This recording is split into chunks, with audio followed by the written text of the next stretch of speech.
Some weeks ago, here at Download This Show, we were approached by a former police employee who worked directly with metadata, and they wanted to correct some misconceptions about the way the conversation was going in the public about mandatory data retention, and also call out some changes that they felt the legislation and indeed the process as it currently exists operates. Have a listen. The Australian people are being sleepwalked into a system the Attorney-General cannot even articulate. Right now, it would be so easy for me to slip in my ex-girlfriend's number in the current process under any investigation and no one would pick it up because there's no detail. Ideally, I'm okay with 2 years. Basically keep my phone bill, including receive calls, but no retrospective access, i.e. torrenting becomes illegal in 3 years, no going back. I'd like the crime threshold to be lifted to 10 years. It easily still covers offences like terrorism, serious and organised crime. I think there also needs to be a standardised reporting of access.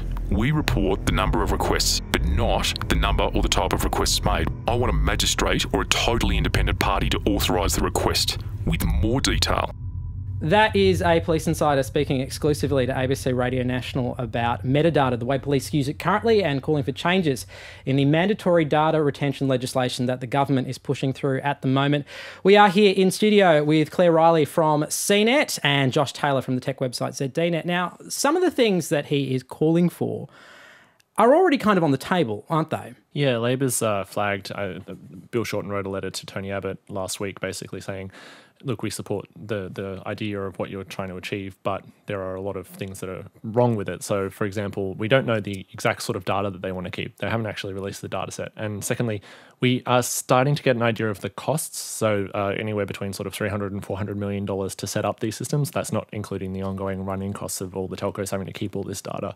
And also, you know, what it means for journalists and their sources. If agencies have access to this data without a warrant, then you know, they can go in and see who a journalist has been talking to when they've written a nasty story about them. So, or when they've spoken to a confidential source. Yes, exactly. I have no experience of that whatsoever. The public seems kind of almost split down the middle. The approval rating for this has actually jumped up in the recent times. 40% of Australians are in favour of mandatory data retention, according to an Essential poll out earlier this week, and 44% are against. What is it that you think the public should know about mandatory data retention, Claire, that they perhaps don't? I think a lot of people in favour of the scheme have probably been swayed a little bit by the way it's been framed.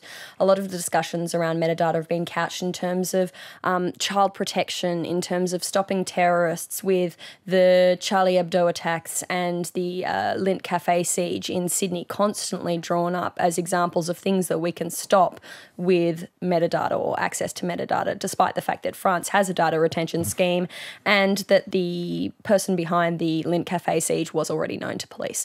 So those points aside, it's very difficult to argue with a scheme like this when you say, well, we want to protect children from pedophiles online. We want to be able to trace sex offenders. You can't really argue with that. Philip Ruddock, in the many hearings he's been involved in, has continually asked people appearing at the hearings whether the right to privacy should be held above his own right to life. When you frame it like that, no one's going to shoot down an argument like that. My thoughts are for the Australian public to actually know that it's not the 1% or the 0.5% of cases where we're chasing a terrorist or we're chasing a sex offender, because those are serious crimes that deserve to be prosecuted. But it's more often and more likely going to be the everyday cases where someone's privacy is seriously attacked. It's not the government storing this data, so it's not like the NSA where they collect all these phone records in a big, you know, yeah, we're server. not talking about PRISM here. No. This is basically 300 or 600 telcos, depending on the figures that you go by, in Australia that will be all required to keep this data. And all it takes is for one of those companies to have a breach. If it's Telstra, that's probably the worst case scenario because they have more customers than anyone else in the country. It's quite well known that Telstra keep very, very long records of your data and your billing. And they've actually said on the record that, you know, they currently keep all their customer records on 13 different systems, but if this is brought in, they're going to pull it all into one system. And all it takes is, you know, for a hacker to target that one system and then they've got everyone's data. And I think that's something that hasn't really been sort of brought up a lot. And now there's been so much public knowledge about this this scheme that hackers now know that there's potentially, if a scheme comes in, there's 2 years worth of information stored in one central location, potentially overseas with weaker security, or, you know, we don't know that yet. But it's a honeypot. It's continually being called a honeypot for hackers. If there is a data breach, we won't have to find out about it because we don't have laws in Australia that stipulate you have to disclose a data breach. It's way too many questions. And the other thing is as well that although the legislation has been compromised in limiting the number of agencies that do have access to that data,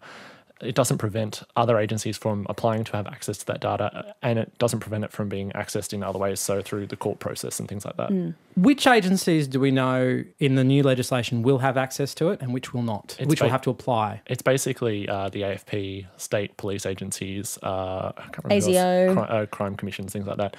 And that's one of the big flaws with the legislation, is that not only does the Attorney General get to decide which agencies can then apply for access after, and it doesn't have to seek a parliamentary approval, but he can also include extra data in the data set that's being retained without having to get parliamentary approval. It's all through regulation, it's not through legislation. All right, Josh Taylor from ZDNet and Claire Reilly, thank you both so much for being on the show this week. Thank you. There is a lot more, both from these guys and from the whistleblower himself. You can find it all at the RN website right now. There's a lot of detail, and if you've already made up your mind about metadata, you might want to listen to the whole show. Have a listen then.